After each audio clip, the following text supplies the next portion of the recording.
Kotangens alfa -15,8 və alfa bucağının 90 dərəcənin 180 dərəcə arasında olarsa, bizdən 2 çıxılsın 8-dən 17 vuraq sinus alfanın qiymətini soruşur.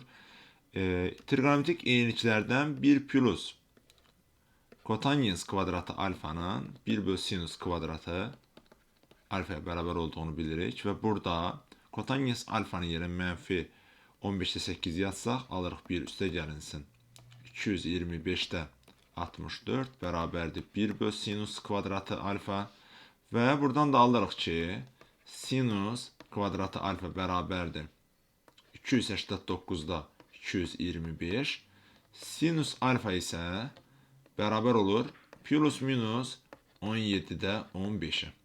Və buradan bizə ikinci rubin bucağı olduğu üçün deməli biz sinus alfanı müsbət 17-də 15 götürürük və gətirib kəsirdə yerinə yazsaq, olur 2 çıxılsın 8-də 17 vurulsun 17-də 15.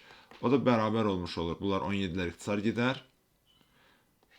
Cavab olur 8-də 16 çıx 15. Orta mərci yatırıram və 8-də 1-ə bərabər olmuş olur. Deməli, doğru cavab 8-də 1-dir.